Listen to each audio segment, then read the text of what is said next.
যেমন হাসনাত আমাদের একটা পুরান জামা পরে চলে, প্যান্টটাও একটু ময়লা ময়লা, একটা চটি চপ্পল পরে পরে, ঘাড়ে একটা ছাত্র সুলভ ব্যাগ রাখে। দায়িত্ব সারার সময় অ্যাকাউন্টে দেখাইছে মাত্র 30,000 টাকা এবং বিকাশে দেখাচ্ছে 10,000 টাকা। এটাই কি বাস্তবতা?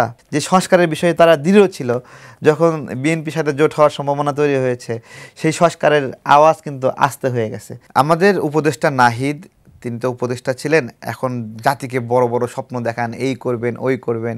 তাকে যে কদিন দায়িত্বে রাখা হয়েছিল, সে কয়দিনে তিনি কি করেছেন, কতটুকু সংস্কার করেছেন, আমাদের মোবাইল ইন্টারনেটে কতটুকু ফ্যাসিলিটি দিয়েছেন, এটার মেয়াদ কতটুকু বেড়েছে, দাম কতটুকু কমেছে।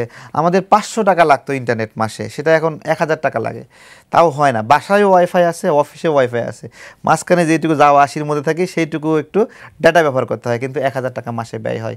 এই জায়গায় কে নিয়ে গেছে? নাহিদ নিয়ে গেছে না? জনগণের সাফারিংস। স্কিন শুষ্ক রুক্ষ হয়ে যাবে বলে কি বাইরে যাবে না? জাস্ট 1 2 3 4 করো, স্কিনটাকে রিভাইভ করো। তাকে যে কয়দিনের জন্য সুযোগ দেওয়া ছিল, সে কয়দিনে সে আমানত রাখতে পারে নাই। এবং তার অ্যাকাউন্টে কতটুকু চালাক এবং ধূর্ত, সে দায়িত্ব সারার সময় অ্যাকাউন্টে দেখাইছে মাত্র 30,000 টাকা এবং বিকাশে দেখাচ্ছে 10,000 টাকা। এটাই কি বাস্তবতা? তাকে আমরা বলেছিলাম যে আমাদের দেশে প্রচুর ইন্ডিয়ান মোবাইল আসে, দেখাই দিয়েছিলাম অমুক অমুক মার্কেট, এই মার্কেটগুলোতে ইন্ডিয়ান মোবাইলগুলো অ্যাভেলেবল, তোমরা এটাকে রেট দাও। কোনো দিন যায়নি, টাকা খেয়ে যায় নাই। দেখা দেওয়ার পরে যখন যাচ্ছে না, শুধু সেখান থেকে তারা কমিশন পাচ্ছে এই চোরাই মোবাইলগুলো থেকে। যেমন হাসনাত আমাদের একটা পুরান জামা পরে চলে, প্যান্টটাও একটু ময়লা ময়লা, একটা চটি চপ্পল পরে পরে, ঘাড়ে একটা ছাত্র সুলভ ব্যাগ রাখে।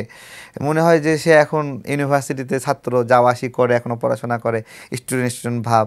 এখন এনসিপির ছেলেপেলে না যেমন খুশি তেমন সাজো একটা নাটক করছে। তারা এখন গরিব সাজার এবং সবচেয়ে গরিব এরকম একটা ভাব ধরার, কিন্তু প্রত্যেকের বাপ দাদা 14 গোষ্ঠী লালে লাল হয়ে গেছে তারা লাভবান হয়ে এই গণ অভ্যুত্থানের পরে।